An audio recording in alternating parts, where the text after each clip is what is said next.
At least ఇప్పటికైనా నీకు అర్థమై ఉంటుంది క్రాంతి మాత ఎంత పవర్ఫుల్లో. జై క్రాంతి మాత. సమయం మించక ముందే నువ్వు అర్థం చేసుకుంటే అది నీకు కూడా మంచిది సంతోషి. అలాగే గుర్తుంచుకో, ఈ గెలుపు నా కొడుకు గెలుపు. ధైర్య కారణంగానే నీకు క్రాంతిమాత కృప లభించే అవకాశం దొరికింది.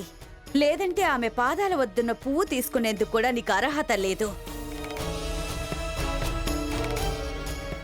ధైర్య, ఈ చిల్లర నౌకర్ల కోసం నువ్వు నీ టైం వేస్ట్ చేసుకోకూడదు. పద వెళ్దాం. మీరన్నది నిజమేనక్క. Let's go guys, come on. పద. అమ్మా, వీళ్ల మాటల్ని అస్సలు పట్టించుకోకు. అస్సలు ఇలా ఆడంబరాలకు పోయే మనుషులకు నిజమైన భక్తి ఎలా అర్థమవుతుంది? నువ్వు నీ సంతోషి మాతకు ధన్యవాదాలు తెలుపుకో. భగవంతుడి దయ వల్ల ఆమె కృప ఎప్పుడూ నీకుండాలి.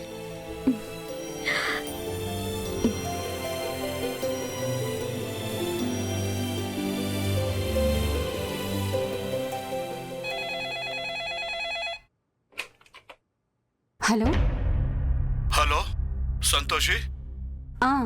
ఒక్క నిమిషం ఉండండి. సంతోషి. పుష్ప గారు, నీకు ఫోన్ వచ్చింది, తొందరగా రా. అలాగే. నా కోసం ఫోన్ వచ్చిందా? ఎవరు చేశారు? ఇంకెవరు చేస్తారు? మీ ఇంట్లో వాళ్లే, మీ బాబాయ్ అనుకుంటా. చిన్నాన్న ఈ టైంలో? మీ ఇంట్లో వాళ్ళు చాలా చిత్రమైన వాళ్ళు. పనికి పంపిస్తారు, తర్వాత ఫోన్ చేస్తూనే ఉంటారు నిన్ను పని దొంగలా తయారు చేయడానికి. హలో చిన్నాన్న. అమ్మా సంతోషి, అంతా అయిపోయింది తల్లి. మనం నాశనం అయిపోయావమ్మా. చిన్నాన్న ఏడుస్తున్నారెందుకు? అంతా బానే ఉంది కదా? ఏది బాగాలేదమ్మా. ప్రపంచం మొత్తమే నాశనం అయిపోయింది. నా ఉద్యోగం పోయింది తెలుసా అమ్మా? ఏంటి? ఎలా? మా బాస్ కి నా మీద కొంచెం కూడా దయ కలగలేదమ్మా. గుడ్డూరి పంపించాను. 2-3 రోజులు సెలవు ఇమ్మని అడిగారు, కానీ అతను నన్ను ఉద్యోగంలో నుండి తీసేశాడమ్మా. కానీ నాకు ఇప్పుడు ఒకటే గుడ్డె దడగా ఉంది. తలుచుకుంటూనే వణుకొస్తుందమ్మా. ఈ నెలంతా ఎలా గడుస్తుందో ఏంటోనని. చిన్నాన్న. అమ్మా సంతోషి, నువ్వు పెద్దింట్లో పనిచేస్తున్నావు కదా. గొప్ప వాళ్ళకి ప్రతి పనికి ఎవరో ఒకరు అవసరం అవుతూనే ఉంటారు కదమ్మా. నాకు కూడా ఏదో ఒక పని ఇప్పించవచ్చు కదమ్మా. నేను ఎంత చిన్న పని అయినా చేస్తానమ్మా సంతోషి. నేను చేస్తాను. దయచేసి నాకు ఉద్యోగం ఇప్పించు సంతోషి. చిన్నాన్న, నేను నా గురించే మాట్లాడుతావుగా. చూడమ్మా సంతోషి, మీ సంతోషి మాత మీద ఉంటామా? చిన్నాన్న, నేను మాట్లాడతాను. నాకు కొంచెం సమయం ఇవ్వండి. అలాగేనమ్మా, ఎంత సమయం కావాలో తీసుకో నువ్వు. కానీ మరి ఆలస్యం కూడా చేయకు. లేదంటే నీ బాబాయ్ నిరుద్యోగ సమస్య వల్ల ఏదైనా చేసుకుంటాడమ్మా. చిన్నాన్న, ఏం మాట్లాడుతున్నారు?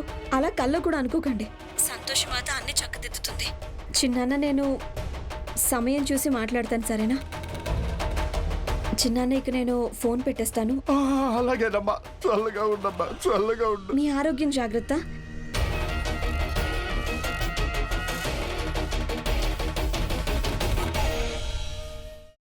అమ్మా, అలాంటి వాళ్ళది నిజమైన ప్రేమ కాదు, అది వ్యామోహం.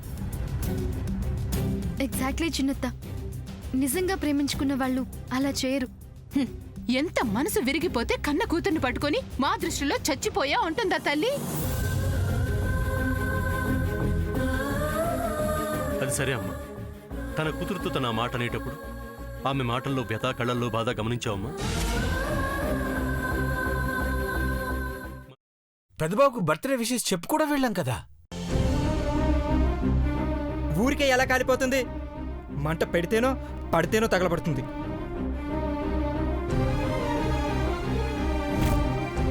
కరెక్ట్ చిన్నబాబు, నీకొచ్చినట్టే నాకు డౌట్ వచ్చింది.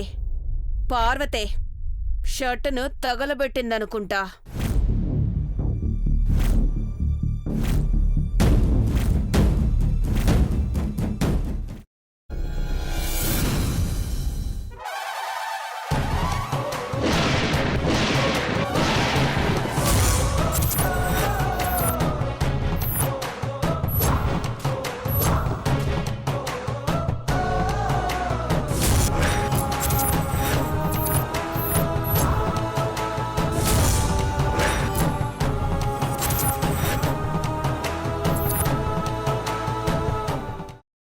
తీసుకున్న తర్వాత పొట్టు తీసేసి చాప్ చేసి పక్కన పెట్టుకోవాలి.